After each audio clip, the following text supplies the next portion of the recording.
Hi Gemini, welcome to December. This is Teresa from Tarot by T, and I'm getting ready to do your December Love TarotScope. And before I do that, I want to call in some good energy for this reading. And I want to say thank you for liking and subscribing to the channel. And also thank you for taking the time out to comment. I really appreciate and I enjoy reading them, all the comments. And thank you for those of you who have placed orders for tarot readings. I appreciate your business and I value your support. Okay, so let's see what's coming up. We have a full moon in your sign on December 3rd, and then a new moon in Sagittarius on December 18th. So let's see what's going on for Gemini in the month of December. What does Gemini need to know about love and relationships for the month of December? What does Gemini need to know about love and relationships for the month of December?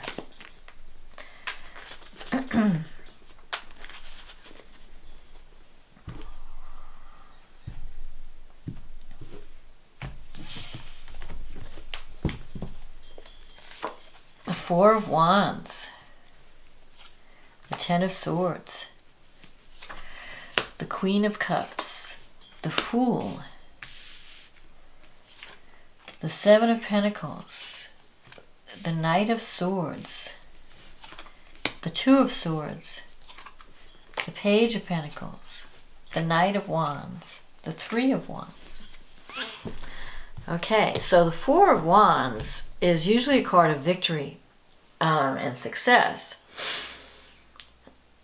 And with the new moon is, the full moon is falling across your 7th house and your 1st house, with Neptune in the 10th and Jupiter in the 6th. So work relationships are important.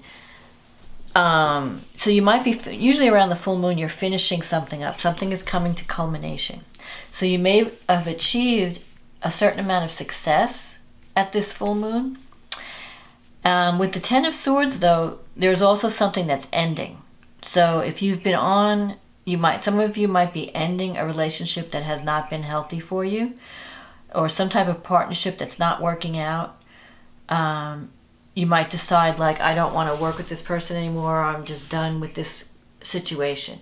For others, if you've been worried about something, if you feel like you've been struggling through a difficult time, the Ten of Swords can usually mean that, okay, this is it. That's the end of your struggles. You're at the end of the line for this type of energy, and now you can only go up from here. So there might be some successes to celebrate, but there might be also some endings too. So you're actually, letting go of what's no longer serving you, letting go of what doesn't work anymore. But at the same time, you're achieving success. So you're realizing where you need to cut your losses and what you need to hold on to. So if you've been working really hard toward a goal, the Four of Wands can represent the culmination of that goal, success. And if you've been worried about something, the Ten of Swords can mean, okay, that you can't get, you've put an end to whatever's been draining you, and now you can only go, move up. The Queen of Cups in your past, so this could be, maybe you've ended a relationship with this queen. The Queen of Cups can be a water sign. It could represent Cancer, Scorpio, Pisces. This can also, if it doesn't represent a person, it can represent creativity and intuitive psychic ability. Someone who's a healer or a psychic or intuitive person. It could be that you have to trust your instincts on which way to go. That maybe, you've been getting inspiration and you need to follow that inner voice. Because if this doesn't represent a person, it could represent qualities within you. And the Queen of Cups is someone who's got a lot of compassion and very intuitive, very psychic, has healing ability. But sometimes, because of this Ten of Swords, she may feel her imagination runs away with her and she starts to think that everybody's against her, or she imagines that people don't like her. So if this is you, you have to stop thinking that way. Stop being paranoid. Because you do have an opportunity for a new beginning. You have this Fool card here. So you may have started a new adventure recently, and it's put you in a whole new environment. You might have changed your location, moved to a new location, and you're starting over. It's like wiping the slate clean and starting over. So you've had some successes, some things ending. Like with the full moon, you kind of realize it brings things to light. It brings information to the surface. And in your case, the full moon activates your 1st and 7th house, the house of partnerships. So you could be ending a partnership that just isn't working, but you're also on the path to success. So it's not like it's all over. It's just that you're getting rid of what's no longer working. So if there was some kind of partnership or some kind of something that was holding you back, something that just wasn't working out, you're putting an end to that. You're not putting your energy there anymore, and you're focusing on something new, the Fool. And then you have the 7 of Pentacles coming up here, and that represents planting seeds and waiting to see what's going to develop. The only caution that you have is that you don't want to jump into something. This is the Knight of Swords here is a restless energy. And it could represent someone who's a little bit insensitive or selfish. Someone who does things and doesn't think about how their behavior affects others. So this could be someone that you're dealing with. Maybe you're dealing with someone who has been giving you grief because they're not like a team player. They're just doing their own thing. They're a lone wolf kind of energy. Or it could just represent that it's kind of like a warning of, just because you're restless, that you could be feeling restless, and you could be wanting to jump into something without giving it a lot of analysis or a lot of thought. So this is a card of make sure that you're really looking deeply into things before you jump into something, because this kind of energy, it represents quick departure or quick action. So this could be a person that you're dealing with that's very impulsive, always looking to fight, always jumping into things without thinking about it. Or it could represent your own restless energy. So you have to decide. For some of you, it's going to be your own restless energy. For others, because Geminis are very, they have that restlessness where you want to be always working on something, and you always have to have and you want things to happen quickly. You don't always have a lot of patience. So this is just a warning of don't be too hasty. It's okay to, move into something new, but don't jump into it without checking all the facts first. Check your details, read the fine print, and then move ahead once you're sure that everything is exactly like it should be. You have the 2 of Swords here, so there's a decision that needs to be made about some partnership. Maybe you've had a falling out with someone, and you're not sure how to proceed. This is like the Mexican standoff, where you're each waiting for the other person to make a move. Like you're afraid to approach someone, and you're hoping that they would approach you first. But they may be waiting for you to approach them. So at some point, you're going to have to make a decision. You might have been postponing a decision because you're afraid of, you can't see the outcome. You're not sure which way to go. But eventually, you're going to have to decide. You can't be on the fence forever. In your environment, you have this Page of Pentacles. This can represent a child. Sometimes pages can represent children. And that's usually the student card. So it could be a child that that's in school. Maybe you're having issues with the child. You're not seeing eye to eye, and you need to sit down and have a communication with them.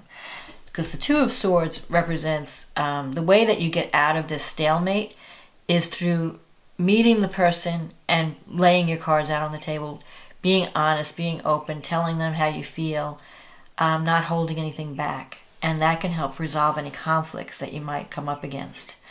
Another way that this card could represent is that you're open to learning, and you may need to learn some new skills to advance on your path. So maybe you're trying to decide what do I need to learn, which direction do I need to go in. Because this full moon is affecting your 10th house and also your 6th house. You have Jupiter going through your 6th house right now. And that's really good for work. That's giving you opportunities in the work area. But it's also, the sixth house is also the house of health. So it's warning you, not warning you, but don't overdo. Because Jupiter has this energy of taking on too much. Don't take on more than you can handle, because then it might affect your health. On the other hand, Jupiter is a luck planet. So if you want to create some type of new health program, this would be a good time to do it. So to either start exercising or eat better, Jupiter would be giving you that positive energy that helps you go forward, that optimism. With Neptune in the 10th, you could either be involved in a very creative project, and if you're doing any kind of artwork or creativity, creative writing, Neptune will support that. Neptune is beautiful for, Neptune represents, movies, film, music, art, creativity. So if you're involved in any of those things, Neptune is favoring you because it's in your 10th house. So it's supporting that, any kind of work that's along creative lines. If you're not doing anything creative, then Neptune can bring confusion about your career, where you're not sure, you might have ended one type of job and you're not sure what to do next. Like, I'm not really happy with my career path, but I'm not really sure where I want to go. You're going to have a new moon in Sagittarius on December 18th. And that's falling in your 7th house. And that's connected to Saturn. So you have an opportunity to create a new beginning in a relationship and to build partnerships that are going to last. So anything that you, like if you sign off on something at the end of the month, if you form a partnership at the end of the month, whether it's a love relationship or a career partnership, it can be in place for a long time. So you might be signing a contract, or if it's a business situation, or you might be meeting someone that you could have a serious relationship with. But with Saturn, and it could be someone where there's an age difference. If you're in a romantic relationship with Saturn in the 7th, there could be an age difference, or there could be a situation where one of you feels like you're the parent to the other. But in any case, Saturn represents discipline and work and hard and realism. So you might be just waking up to what's expected of you in a partnership. What's real? What do I need to do to create this partnership? Maybe you need to make a commitment. Maybe you're waking up to that fact. Like, if I want this person in my life, I have to make a commitment. I have to do what's expected of me. I have to do my part. I have to share in the responsibility. Because those are all these Saturn qualities. Being responsible, taking ownership. So if you're having problems with someone, you can't be blaming the other person. You have to say, okay, what's my role in this relationship? Where do I need to step up to the plate? And what do I need to do to fulfill this obligation? But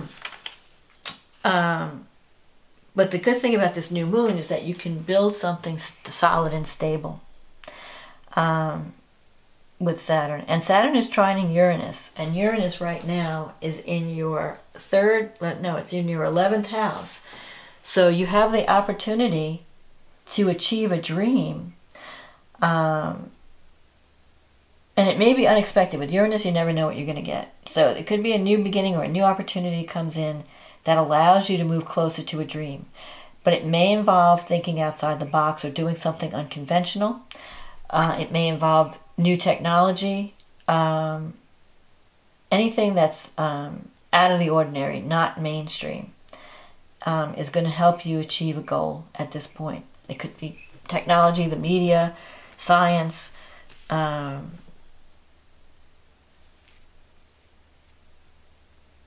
anything that's innovative and unusual. You have this Knight of Wands in your wish fulfillment sector. So this could mean travel, change of residence, journeyings. So maybe you're going to need to travel. It could also bring some exciting partner into your life. It could bring, if you're not involved with someone, it could bring someone that is kind of adventurous and fun. So you could be meeting someone that may be a lot of fun, but may not be that reliable. because the Knight of Wands has this, it's a fun energy. It could be a fire sign, Aries, Sagittarius, Leo, but it could just be, this is a person who's very fun, but not always very stable. So if it doesn't represent a partner or a person, then it could just represent that you're looking for more adventure in your life. You may want to go on a trip. You may feel like, I need to get out of town for a little bit. I need some excitement in my life. So this is a card of adventure and excitement. And also could mean a change of job or a change of residence, that you might be thinking along those lines. Like if you're not happy in your current career or job, you might be thinking, well, maybe I need to, look for a new job. Maybe I need to bring this excitement into my life. Otherwise, if you are in some type of partnership, the Three of Wands can represent starting to see the results of your work. So be a little bit patient. I feel like there's this restless energy and you're like ready to like throw everything away and start over. I think you need to just be a little bit more patient, and you're going to start to see the results of your hard work. The Three of Wands as an outcome can mean, the ship's coming in. So if you've been doing something, working on a project, and it hasn't been showing any kind of positive response, just give it some time. With Mercury retrograde, you may want to go back and tweak a few things, but Mercury retrograde slows things down. So you may not start to see results until the end of the month. And then you can form a team. You can get your team together, because the Three of Wands is usually working together with two other people, or working in a team environment where you're working together and you're creating results. You're getting positive feedback. So I feel that December is going to be a little bit up and down for you. Like on the one hand, you're ending something that just hasn't been working, but then you're starting something brand new. And there's the potential for partnership, but you're going to have to make some decisions. And you might have to, learn new skills or be open to the new. Don't be rigid in your thinking that you have all the answers. Be open to input from others. Some people may come to you with new ideas, and you may have to sit and think about it for a while.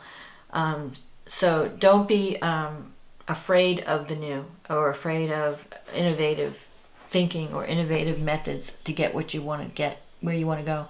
And don't be impulsive. Sometimes with the Knight of Swords energy, you just want to, run away.